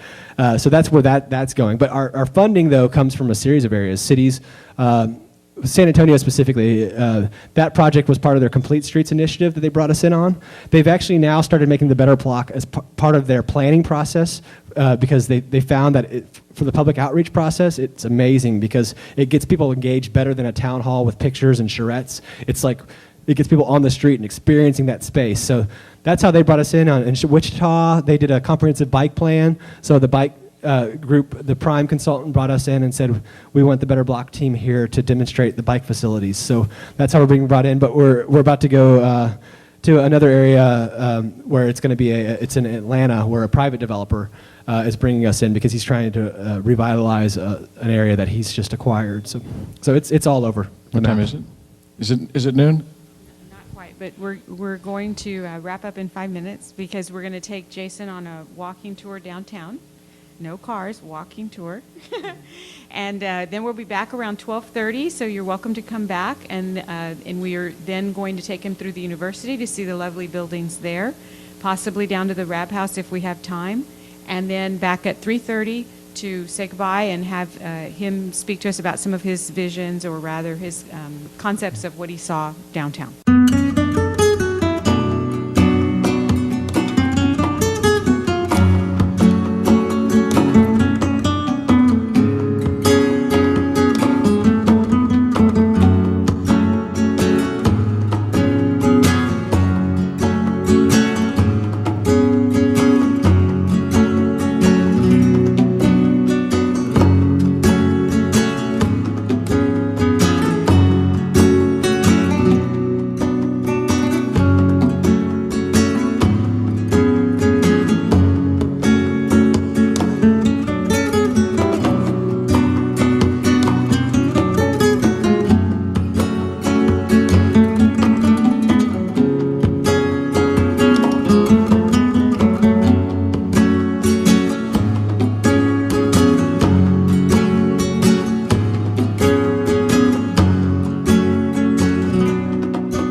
Basically, Rose, from the time that you left to go to your meeting, there was Tony Knopp and Joe Gavito and Jeff and Jason and myself, and we walked across. We went over there. I took him through the middle of the multimodal station. We went across to where you have the button to cross, and they have the walk and don't walk type situation. I explained to him that what I wanted him to envision, and I'm sharing everything, and like I said, nothing of this is etched in stone, but we have been talking about since the summit with the University of Syracuse about how they connected their university with their downtown. And actually he mentioned something about having the architectural school from TSC be downtown, and told him that we had visited with that. The TSC and UTB are having their first transitional team talks today. So some of it doesn't really depend on what they do or don't do, but it will sort of clarify the picture as we go along. But we had talked about, hey, because the Texas Department of Transportation is the one that owns or has the right-of-way on International, there may be some restrictions, although in talking to the engineers over the past 2 or 3 months, they're going like, well, we'll be glad to listen to everything, but of course, for some people it takes a lot, and I think it sort of depends on whose button you push and what it is that you can do. And we do have some friends in the governor's office that, through the Economic Development Group, that I think would be useful in this effort. But anyway, we're talking about going above, and of course, that might create some problems by trying to, and it's not just a crosswalk like you have over here on the expressway. The whole idea is to have a very big welcoming mat, and that's basically a large space for bicyclists and hikers to go from downtown and go to the east side of town, versus going towards either the north or the west side of town. And so, but we wanted Jason to look at going up, or like at A&M going below, or thinking about a turnabout, a glorieta as we call it. Yeah, roundabout, turnabout, whatever. Yeah, no, it's a roundabout where your traffic doesn't really get off to a racing start. And so those are just ideas. They're nothing. I'm sorry, Delphine.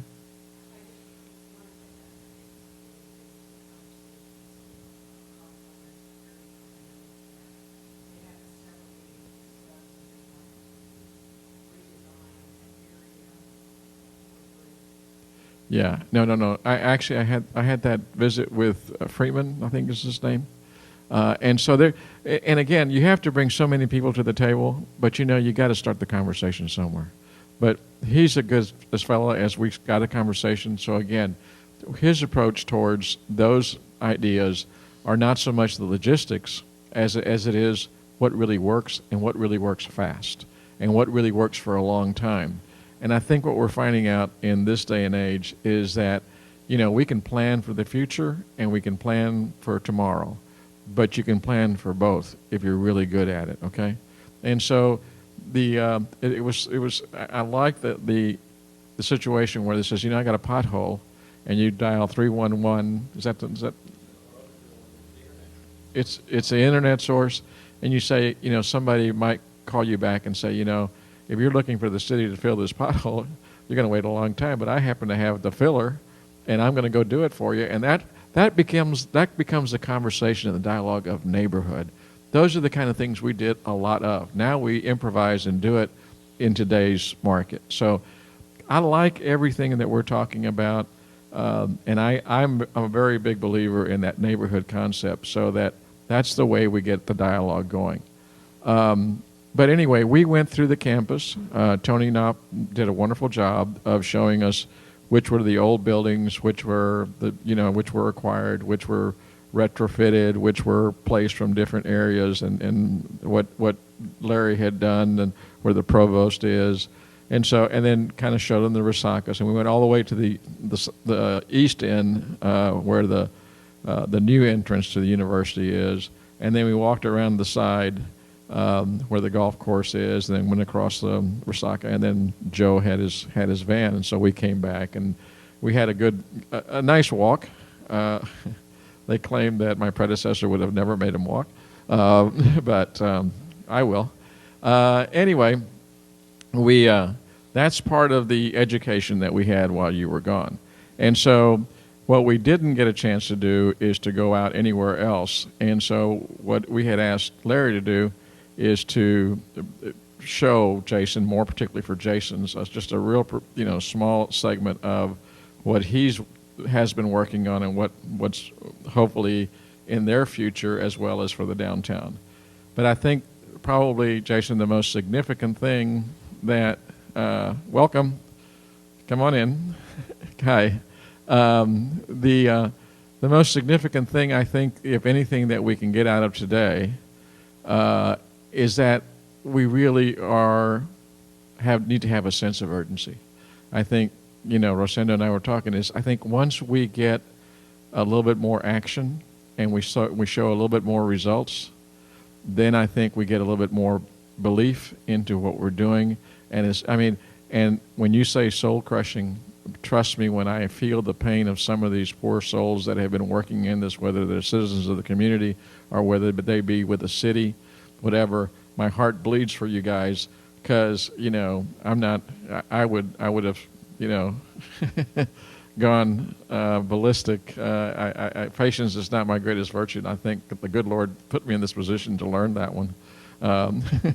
But I think that if we all kind of get together, the effort that took 10 years to get that multimodal, to me, after I've talked to a lot of the folks about that stuff, was, the perseverance, and they made it happen. They made it happen. And I remember when I used to fight, well, I didn't want it there. But it's there, and it's beautiful, and it's wonderful. Now, let's make the most of it. But I think, Larry, it's Roman. Mr. Vallejo, how are you, Professor? we kid. John, anybody else that you thought might be coming, Roman? Okay, well, we're going to get started. And Larry, we'll turn it over to you. Okay, I'm just going to do a real quick kind of overview of the rest of the story. We've talked a little bit about Fort Brown. We've looked about downtown, and there's a piece of our history that's been completely lost. It's been lost to the people that live here. It's been lost to the people that come down here, and that is the river. The river used to be the vital highway that tied together two sides of the Rio Grande. And it was one community tied together by a river. It was the highway. It was the place where all property was marked. It was the at one time there were 30 and 40 steamboats going up and down this river at one time.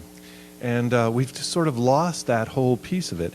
And so what I've started doing lately is working on River Plantation House out near Sable Palm Sanctuary. And also talking about how some of the greatest stories that we have to tell is both the biodiversity, the unique habitat that's here, and getting people out to see it, but also how it intertwines with the history of the Rio Grande and these river plantations. This is the Rab Plantation that have been completely lost. And this is out on Southmost Road. Originally, it was called Rancho San Tomas, which goes back to the very earliest day of the porciones, the Spanish sections of land that were separated and defined along the river. But what is so fascinating to me is that when we look at the little tiny river, if going across the Matamoros or looking down on it, you see this thing that in Arkansas you'd barely call a creek.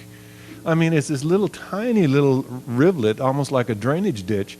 And it's hard to believe that in the 19th century, the Rio Grande was known as North America's second Mississippi, and steamboats could go far up the river. This is downtown Brownsville, near where the Galleria 409 was, which was on the banks of the river, and that's looking over towards Matamoros.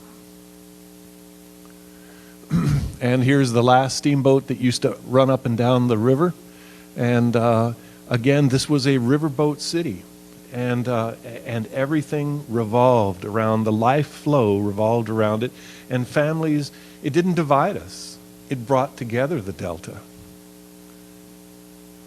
Well, the Rab Plantation, well, this is a little bit of a digression here, but it really was the combination of the great big land barons and cattle barons of the 19th century, the Rabs, the Mifflin Kennedy and those families. And they built this house, and it was literally on the banks of the river. And the steamboat used to pull up behind the house to pick up the Rabs, take them to town, or take them up to Santa Maria where their second farm was. This is all the bricks that built that house were all marked with an ST. But since the mold was made as a positive, when it made the bricks, it inverted the S. So that's an ST, believe it or not. Again, we were talking this morning about how so much of our influence here architecturally is either this beautiful old ancient style of brickwork that build these buildings, or this sort of Victorian New Orleans flavor of these leftover plantations that are lost in the woods or gone now. Now, this house is going to be the visitor center for Sable Palm Sanctuary, because the rest of the story as far as natural biodiversity is that there was no farming here until the end of the 19th century, and there wasn't much cattle ranching. And so these plantations didn't come around until they finally solved the problem of how to lift water out of the river and have the agricultural boom that started about that time.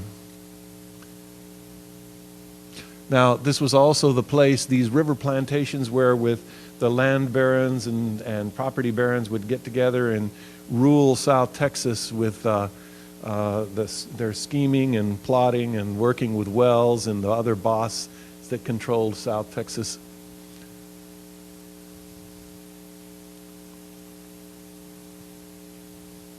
This was for another presentation, so I'm going to kind of go through these. Oh, well, never mind. I was about to digress here. I love the architectural stuff. This is the steeple on the top of the Rab Plantation, where you can go up this rickety ladder to a back door onto the top. So they used to serve as a lookout to look for bandits and revolutionaries. The entry doors, Rab Stark. And these are just pictures. Clearly, this was one of the largest houses in Cameron County at the time, and it was meant to entertain and impress and show off our area. Frank Rab was a real character, and he owned all the land that went from the Rio Grande all the way down to all the way up to Rio Hondo, to the Arroyo Colorado. And his arch enemy was James V. Wells. They were both Democrats. One was the Progressive Democratic Party, and one of them was the traditional Democratic Party of the time. Frank Rab, though, was involved in, again, most of this is how it relates to going back and forth between sides, either side of the Rio Grande. Frank Rab, since he helped get President Wilson elected in 1912, ended up being head, as good politics are. He was nominated to be head of customs. So he quietly made sure that President Wilson was able to arm all the revolutionary forces under Carranza. Quietly under the table, even the New York Times was saying that if it hadn't been for Frank Rab and the portal here through South Texas, the revolution of 1910 might not have been successful. These are the old guard on the plaza in Matamoros in a rare colored photograph from Runyon. And then shortly later, then the revolutionary forces coming in to Matamoros. Again, all supported by Rab and through Brownsville. I love some of these pictures. Frank Rab and his conniving. But Frank Rab was also, along with his neighbors, the Brulés and Klausner up the valley, brought and installed the first agricultural pumps on the river, which again changed South Texas completely. Before 1880s and 90s, there was no agriculture here. There was no ranching here. It was very much just trade and subsistence farming. With the New Orleans pump that he bought, he put it on the banks of the river with a steam engine, and then they began to break up the land. This is out at Sable Palm. He started from there and subdivided El Jardín. Brownsville Airport was on his land. It went by and clipped the edge of Palm Grove. the port. So within a few years, South Texas became one of the most intense agricultural areas in the world, and at one time the largest producer of cotton in the world. And so this huge transition from 60,000 acres of palm forest to high intensive agriculture.